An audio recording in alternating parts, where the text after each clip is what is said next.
Yes, welcome into sportsBIT Betting Insight today. Pauly and Teddy weekend preview edition. Big game breakdown. 4 games to go over. We got the Pro Bowl, Rockets and the Sixers. The Sixers are on national TV. We'll get to that.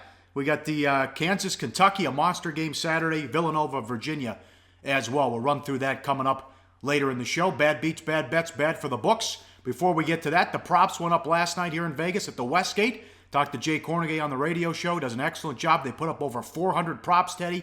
He had some great stories about the worst props. A lot of safeties. We'll run that down next week as well. But it's fun that you see all these sharp guys out there, as you've been down there many times with all these props and everyone cutting in line, everyone trying to get down and getting be the first guy in line to place a wager. Yeah, the line of 25 wise guys all elbowing in and out of each other all night long. The props go up at 7.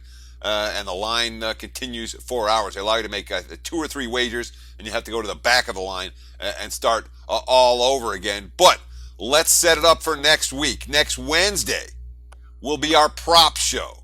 We're going to talk about these stories that Jay Kornegay told you yesterday. We're going to talk about all the props on the board Wednesday, 2 full segments devoted to Super Bowl props. Thursday's show will be the Super Bowl preview.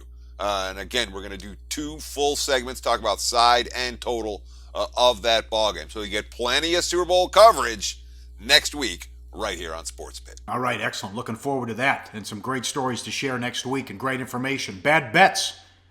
Tiger Woods, no doubt. It's the definition of insanity. Jay Kornegay told me they took a ton of Tiger money as well. People want him to win. No, one problem, he's 41, he can't play anymore. Playing his first official PGA Tour event in 17 months, he shot a 76, 4 over par. Worst opening round to a calendar year in his career, surpassing the 73 he shot 2 years ago at the Waste Management Phoenix Open, where he missed the cut. It's a tough course at Torrey Pines. Tiger did not... front 9 was good. Back 9 a disaster. And plus money to miss the cut. We'll see what happens today. Tiger Woods is the gift that keeps on giving. That's right. The guy's been a non-factor for a decade. But he's still the name golfer.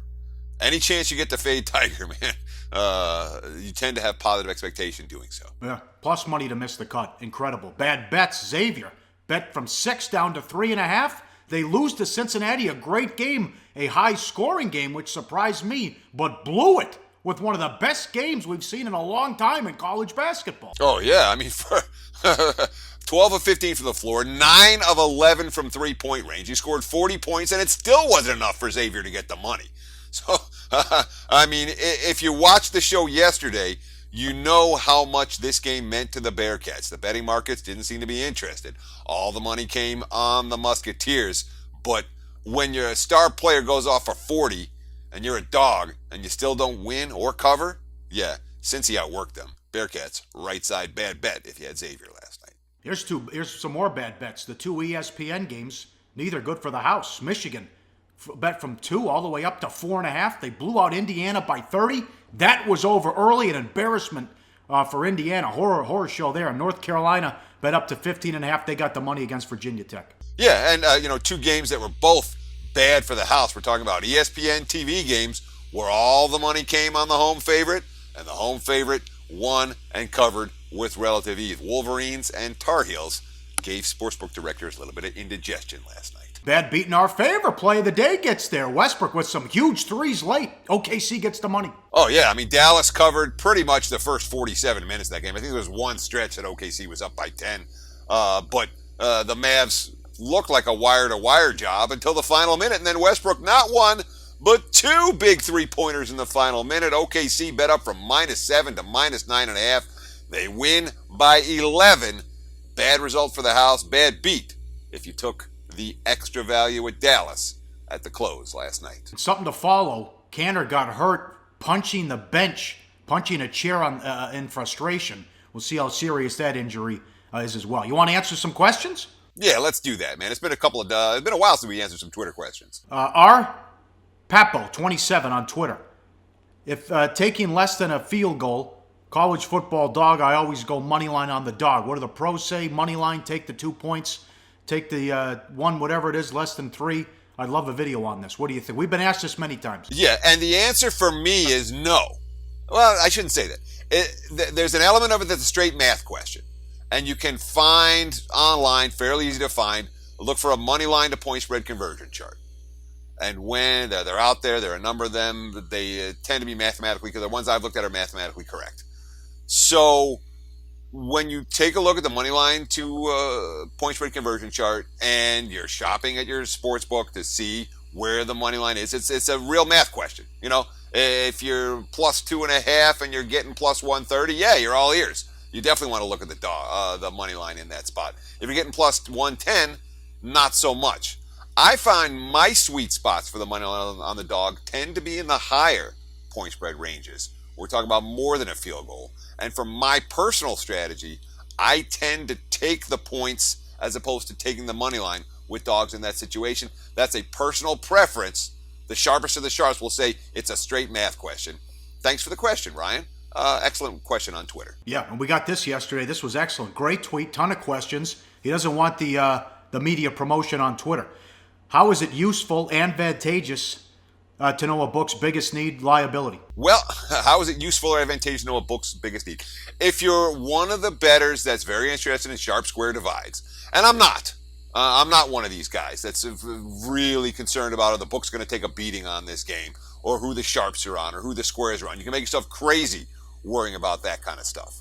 But when you're talking about a book's biggest need or liability, I'm more worried about single event games. I'm not worried about on a college basketball Saturday when there's 100 games and the books are sided, have one-sided action on 15 of those games. No. When it comes to single event games, I'm definitely interested in knowing who the books need. Single event games, meaning there's one game on national TV, it's a game everyone's watching, whether it's the Super Bowl or the conference title games or the big bowls in college football, those type of contests. One of those things where, yeah, you're interested in what the books need. In general, you'd rather be with the house in those type of games than with the public. Give us some reasons to ever go against sharp action. All kinds of reasons to go against sharp action. And again, one of the things that I've tried to do on the show is explain the sharp betting mentality. There's a lot of knee-jerk reactions. There's a lot of statistical profile betting. There's a lot of, every time we see this situation, we're going to get involved with a bet on the favorite or a bet on the underdog. A lot of system plays. And when you're a bettor, and you're trying to go through the games individually and not as a group, you're going to find all kinds of reasons to go against sharp action. They're not betting for the same reason that you're betting in general, and sometimes you're going to go against it. And of course, the question, how do books identify the top guys or sharps? How are they different from those who place max bets? Real simple. How do the sports books identify sharps? They're people that withdraw money from their accounts on a consistent basis. And that's how they identify them and react accordingly to those bettors as they make wagers. Apart from size of stake, what other criteria are there to identify a sharp move? I look at, on my live odds screen, I use Don Best. Some people use Sports Options, and SBR, of course, is a great odds product as well. But I keep what I call the sharp books in one area and the square books in the other. Sharp books, Penny, Grande, Cantor, Westgate, even Bet Chris would fall into that category. 5 Dimes, certainly. Square books, SIA, Bovada, the William Hills, the stations here in Vegas, the coasts here in Vegas. And you can take a look very clear. I got them separated on my screen. Hey, look, the point spread's 4 at all the sharp books, and it's 3 at all the square books. That's a clear way you can tell who the sharps and who the public like in any given game. Is it true that's a losing proposition long-term to keep crossing zero with teasers? Yes. All right, here's the story with teasers. All right, games don't end in ties. When a game ends in tie, it's a big story. And you and I did a whole deep dive on teasers. You can go back in the sportsBIT archives and take a look at that. But when it comes to crossing zero, you're paying for a point you're not getting. Same story in hoops. Games don't end in tie in basketball. You're going +1 or -1 to 0 to +1, and it's costing you 2 points. That's what the math of it. Yet you're not really getting 2 points for that. Hence the long-term losing proposition with teasers. Man, this guy asked all these questions in one tweet. It's incredible. Yeah. He wants to know about my dog, too. Yeah, Jordan. He was named after MJ. You got it. The guy has hops. Jordan can get up. Also, how many times you tweet this out? People want to know if they can listen when you do all your radio appearances. Yeah, I mean, the best thing, if you want to know when I'm guesting on a show or doing a podcast, just follow me on Twitter at Teddy_covers. What about your show, Pauly? Can you listen online to you? I know you do a couple of shows on air here in Vegas every day. LV Sports Network, 4 to 5 Pacific. You can check that out, and it's archived up there as well. Click on Fox Sports 1340. You'll check it out there.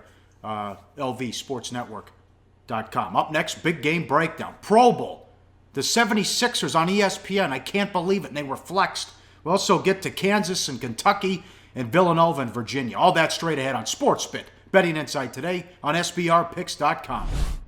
Do your research before you bet. Check out our ratings guide to see which books have the best ratings and sign-up bonuses. Open up several accounts. Shop for lines at SBRodds.com. Always be ahead of the game.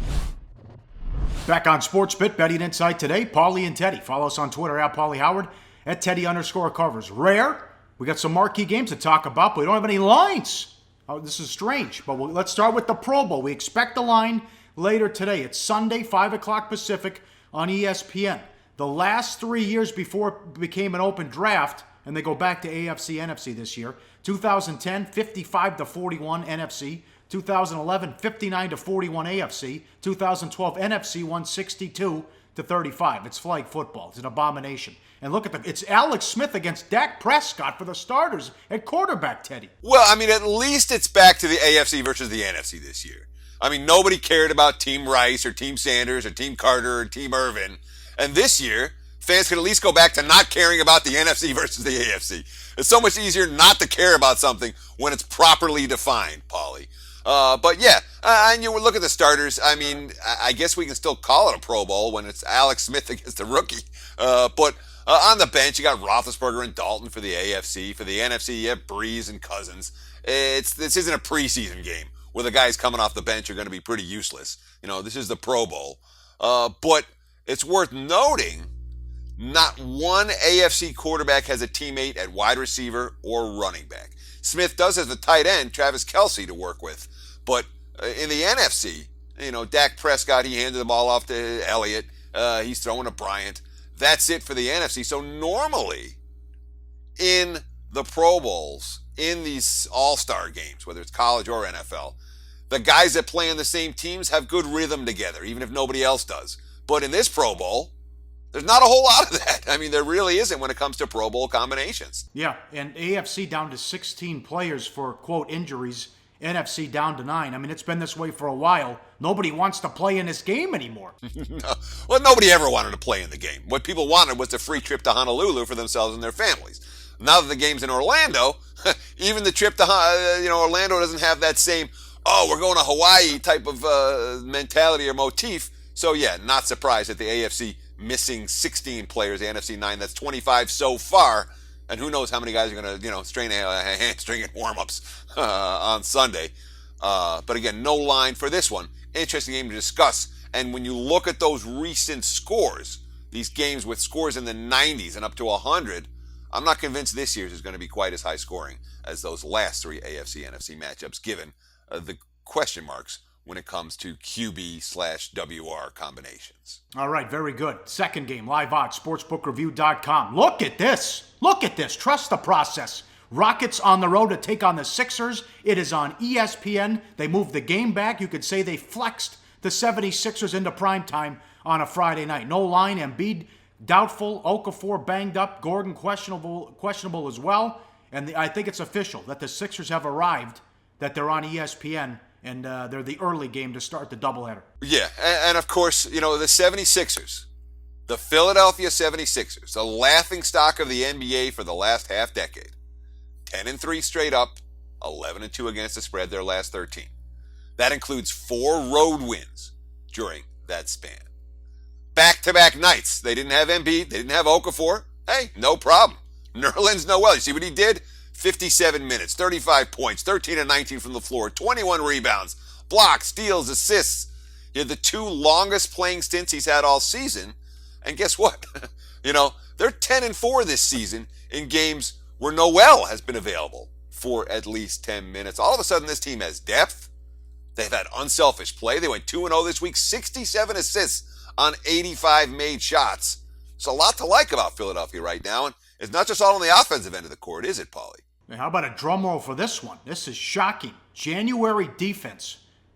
Points per 100 possessions. Look who's number one ahead of the Warriors, the Sixers. Throw that graphic up. I can't believe it. Yeah, and again, this is just in the month of January, but so far this month, Philadelphia is playing better defense than Golden State and Utah, who are as good defensively as anybody in the NBA. So, Philly doing a lot of things right now that are, obviously drawing the attention of not just us and not just the betting markets, the general public, which is one of the reasons, we're going to use this game in play of the day, and I'm almost hoping it loses. Because the Philadelphia 76ers, you'd like to see the value last with this team as they come back up. They've been a great bet all through January. I'd like to see it go on into February and March. And if they get waxed tonight, maybe it will. I love this Rockets team. When you play that style, though, you can run out of gas. And I think the injuries have caught up to them. Gordon's banged up. Anderson had the flu for a week. Harden can't carry the team every night. And as far as the schedule, 14 games. This will be their 14th game in 23 days. No back-to-back days off at any time. 9 of the 14 on the road. And the defense broke down the last 2 games. They gave up 127 at Milwaukee and 120 at Boston. Well, it's been a defensive struggle. There's been a lot of struggles for Houston. They're 3-6 straight up in their last 9. And you talk about 14 games, 23 days, no back-to-back days off. And it's a team that had played noticeably better defense for a Mike D'Antoni team this season. Look what happened at Boston and in Milwaukee. Quote, D'Antoni, we scored enough, we just didn't stop them enough. James Harden, quote, the major part about it, we didn't get stops defensively. They created a lot of mismatches. Isaiah made big plays, whether it was scoring or making the right pass. Every time we messed up defensively, they made us pay for it. Credit to them. Very good there. We'll get back to this one coming up. And I expect fireworks in this game as well. Up next, how about these college games? Wow. Kansas, Kentucky, and Villanova, Virginia. Plus the play of the day on sportsBIT. Betting Insight today on SBRPicks.com.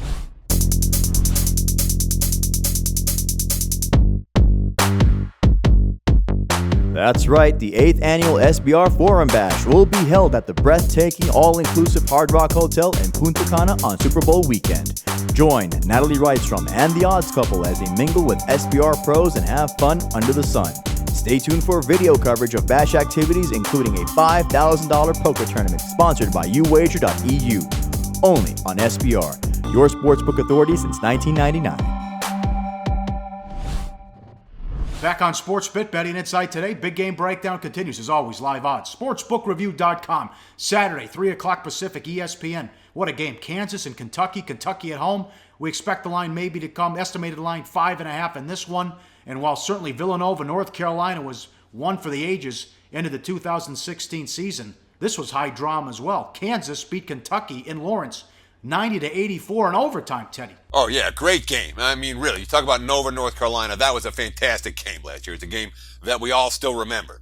But this might have been the second best game of the year.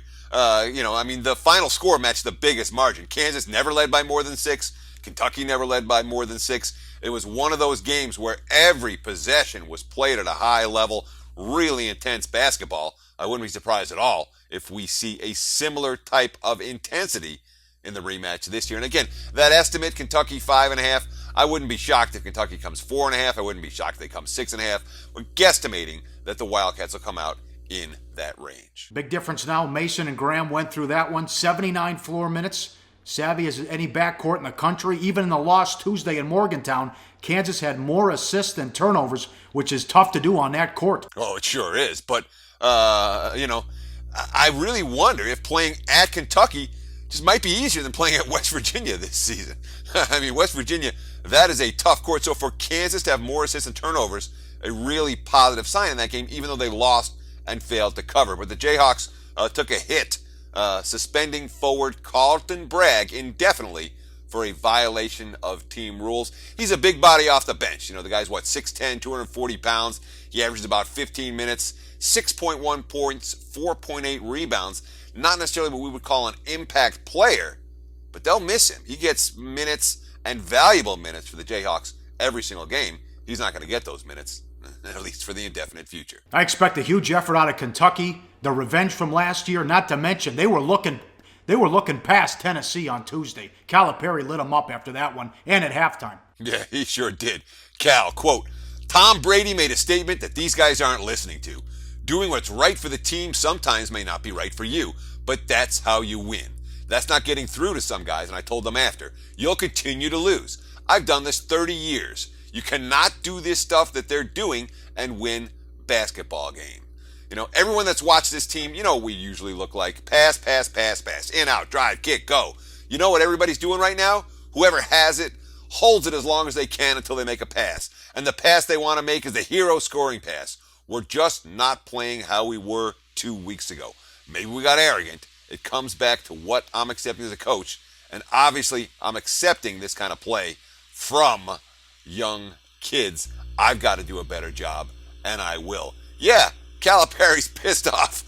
No question about it. I do expect to see an inspired effort from Kentucky, but I've got my concerns when you think about that veteran backcourt that you talked about for Kansas with Mason and Graham, you know, and then you look at all the youngsters, you know, and Monk and Fox and Briscoe in Kentucky's backcourt. I think that's advantage Jayhawks, not Wildcats. Could be a shootout, too, because the offense is there with Kentucky. I don't know about the defense. They give up 82 points to Tennessee, and Tennessee missed a ton of free throws in that game. And Tennessee had 18 assists versus only 9 turnovers.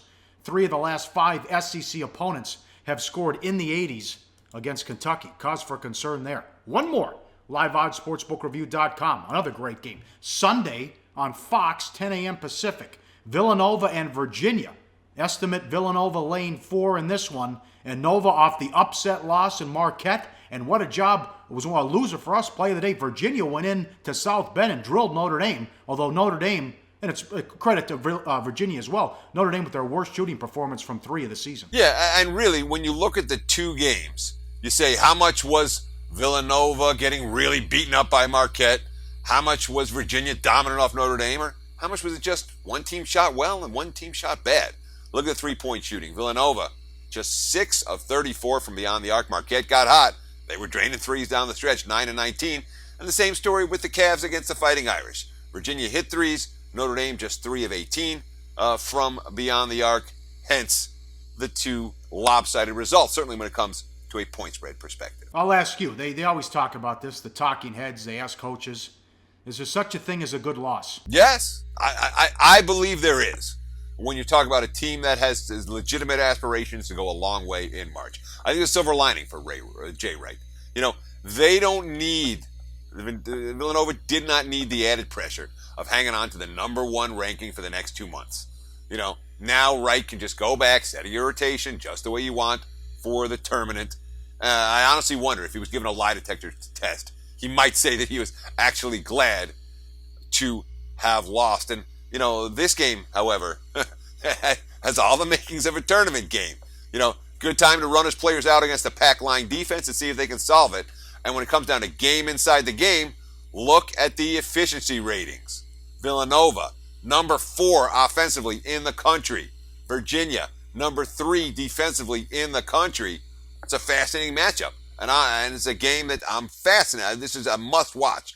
Fascinated to see how it's going to turn out. Yes, I'm with you on that one. All right, money time. Great schedule this week in college hoops. Money time play of the day. Winner with the Thunder. Let's get back on track. 4-1 last week. Let's try to finish out the week 2-3 here. You talked about this earlier. Back to the Rockets and the Sixers. What are we doing? Well, we have a unique conundrum for today's show when it comes to play of the day. We're talking about 2 basketball games for the weekend where we don't have lines yet. We're talking about a Pro Bowl where we don't have lines yet. And we're talking about an ESPN game in the NBA for tomorrow. We don't have lines yet. So we got 4 games we talked about. We don't have true lines for any of them. So Pauly and I talked about it with the play of the day. We're going to give a recommendation with a caveat. Of course, the recommendation is take the Philadelphia 76ers. That's game number 852. But the caveat is we don't know the line. My powering number is +4. If I get Philly at +4 or higher, all over the 76ers in this one. If the number comes Philly, Houston -3, -2.5, -2, that's your judgment. +4 or higher, Philadelphia is the play. The 76ers, betting number 852, as our play of the day for Friday night. All right, excellent. Thanks for all the questions on Twitter. You can always tweet us at Pauly Howard, at Teddy_covers, and a great job with the Google Hangout. Remember, that's every Thursday with SBR at 8 o'clock Pacific. Get in there. We'll go through as many questions as we can. Thanks for doing that as well. And next week, Super Bowl preview and the props, Teddy. Looking forward to it. It's going to be a great week. Enjoy your weekend. Best of luck. We'll talk to you guys on Monday.